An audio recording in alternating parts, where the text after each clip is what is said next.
Hello guys, जय श्री कृष्णा, राधे राधे, श्री हरिदास। आप सभी का मेरे चैनल कृष्ण दीवानगी #1 में बहुत बहुत स्वागत है। गाइस, जैसा कि मैंने आपको कहा था कि मैं आपको श्री कृष्ण के द्वारा अर्जुन को दिए दिए गए सभी उवाच एवं जो भी उन्होंने उपदेश दिए उनको पढ़ के सुनाऊंगा। अर्थात मैं श्रीमद् भगवत गीता का उच्चारण करूंगा। सो गाइज, आप सभी इस वीडियो को ज़्यादा से ज़्यादा शेयर करें ताकि ज़्यादातर लोगों का भला हो सके। सो जय श्री कृष्णा, राधे राधे। शुरू करते हैं। धर्म क्षेत्रे कुरुक्षेत्रे संवेदायुत्सवः मामकाः पांडवाश्च किम कुर्वत संजय। अर्थात धृतराष्ट्र ने कहा, हे संजय, धर्म भूमि कुरुक्षेत्र में युद्ध की इच्छा से एकत्र हुए मेरे तथा पांडु के पुत्रों ने क्या कहा। इसका तात्पर्य यह है कि भगवत गीता एक बहुत बहुपठित वास्तविक विज्ञान है जो गीता महात्म्य में सार रूप में दिया हुआ है। इसमें यह उल्लेख है कि मनुष्य को चाहिए कि वह श्री कृष्ण के भक्त की सहायता से संवीक्षण करते हुए भगवत गीता का अध्ययन करे और स्वार्थ प्रेरित व्याख्याओं के बिना उसे समझने का प्रयास करे। अर्जुन ने जिस प्रकार से साक्षात भगवान कृष्ण से गीता सुनी और उसका उपदेश ग्रहण किया, इस प्रकार की स्पष्ट अनुभूति का उदाहरण भगवत गीता में ही है। यदि उसी गुरु परंपरा से निजी स्वार्थ से प्रेरित हुए बिना किसी को भगवत गीता समझने का सौभाग्य प्राप्त हो तो वह समस्त वैदिक ज्ञान तथा विश्व के समस्त शास्त्रों के अध्ययन के पीछे छोड़ देता है। पाठक को श्रीमद् भागवत गीता में न केवल अन्य शास्त्रों की सारी बातें मिलती है अपितु ऐसी बातें भी मिलेगी जो अन्यत्र कहीं उपलब्ध नहीं है। यही गीता का विशिष्ट मानदंड है। स्वयं भगवान श्री कृष्ण द्वारा साक्षात उच्चरित होने के कारण यह पूर्व वास्तविक विज्ञान है। भारत में वर्णित धृतराष्ट्र तथा संजय की वार्ताएं इस महान दर्शन के मूल सिद्धांतों का कार्य करती है। माना जाता है कि इस दर्शन की प्रस्तुति कुरुक्षेत्र के युद्ध स्थल में हुई, जो वैदिक युग से पवित्र तीर्थ स्थल रहा है। इसका प्रवचन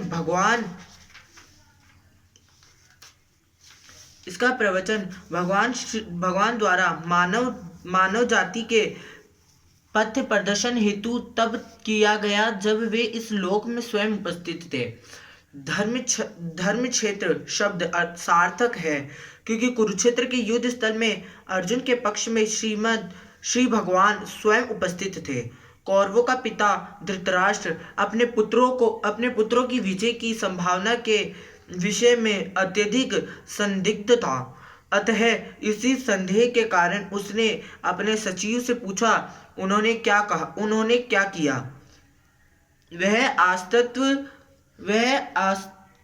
आश्वस्त था कि उसके पुत्र तथा छोटे भाई पांडु के पुत्र कुरुक्षेत्र की युद्ध भूमि में निर्णयात्मक संग्राम के लिए एकत्र हुए। फिर भी उसकी जिज्ञासा सार्थक है।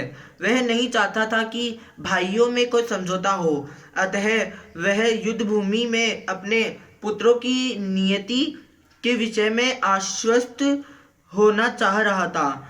चूंकि इस युद्ध को कुरुक्षेत्र में लड़ा जाना था, इसलिए उल्लेख वेदों में स्वर्ण के निवासियों के लिए भी तीर्थ स्थल के रूप में हुआ है। अतः धृतराष्ट्र अत्यंत भयभीत था कि इस पवित्र स्थल का युद्ध के परिमाण पर न जाने कैसा प्रभाव पड़े। उसे भलीभांति ज्ञात था कि इसका प्रभाव अर्जुन तथा पांडु के अन्य पुत्रों पर अत्यंत अनुकूल पड़ेगा, क्योंकि स्वभाव से वे सभी पुण्यात्मा थे। संजय श्री व्यास का शिष्य था, अतः उनकी कृपा से संजय धृतराष्ट्र के कक्ष में बैठे बैठे कुरुक्षेत्र के युद्ध स्थल का दर्शन कर सकता था। इसलिए धृतराष्ट्र ने उससे युद्ध स्थल की स्थिति के विषय में पूछा। पांडव तथा धृतराष्ट्र के पुत्र दोनों ही एक वंश से संबंधित थे, किंतु यहाँ पर धृतराष्ट्र के वाक्य से उसके मनोभाव प्रकट होते हैं। उसने जानबूझकर अपने पुत्रों को कुरुक्षेत्र कहा कुरु कहा और पांडु के पुत्रों को वंश के उत्तराधिकार से विलग कर दिया। इस तरह पांडु के पुत्रों अर्थात अपने भतीजों के साथ धृतराष्ट्र को विशिष्ट मन स्थिति समझी जा सकती है। जिस प्रकार धान के खेत से अवांछित पौधों को उखाड़ दिया जाता है, उसी प्रकार इस कथा के आरंभ से ही ऐसी आशा की जाती है जहां धर्म के पिता श्री कृष्ण उपस्थित हो, वहां कुरुक्षेत्र रूपी खेत में दुर्योधन आदि धृतराष्ट्र के पुत्र रूपी अवांछित पौधों को समूल नष्ट करके युधिष्ठिर आदि नितांत धार्मिक पुरुषों की स्थापना की जाएगी। यहाँ धर्मक्षेत्र तथा कुरुक्षेत्र शब्दों की उनकी ऐतिहासिक तथा वैदिक महत्ता के अतिरिक्त यही सार्थकता है। संजय उवाच दृष्टातु पांडवानीकं व्यूढं दुर्योधनस्तथा संजय राजा वचनम ब्रवीत।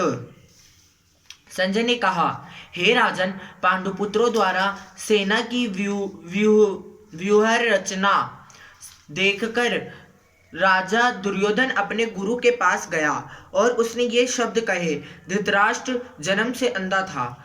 दुर्भाग्यवश वह आध्यात्मिक दृष्टि से भी वंचित था। वह यह भी जानता था कि उसी के समान उसके पुत्र भी धर्म के मामले में अंधे हैं और उसे विश्वास था कि वे पांडवों के साथ कभी भी समझौता नहीं कर पाएंगे, क्योंकि पांचों पांडव जन्म से ही पवित्र थे। फिर भी उसे तीर्थ स्थान के प्रभाव के विषय में संदेह था। इसलिए संजय युद्ध भूमि की स्थिति के विषय में उसके प्रश्न के मंतव्य को समझ गया। अतः वह निराश राजा को प्रोत्साहित करना चाह रहा था। उसने उसे विश्वास दिलाया कि उसके पुत्र पवित्र स्थान के प्रभाव में आकर किसी प्रकार का समझौता करने नहीं जा रहे हैं। उसने राजा को बताया कि उसका पुत्र दुर्योधन पांडवों की सेना को देखकर तुरंत अपनी सेनापति द्रोणाचार्य को वास्तविक स्थिति से अवगत कराने गया। यद्यपि दुर्योधन को राजा कहकर संबोधित किया गया है, तो भी स्थिति की गंभीरता के कारण उसे सेनापति के पास जाना पड़ा। अतएव दुर्योधन राजनीतिज्ञ बनने के लिए सर्वथा उपयुक्त था, किंतु तब उसने पांडवों की व्यूहरचना देखी तो उसका यह कूटनीतिक व्यवहार उसके भय को छिपा न पाया।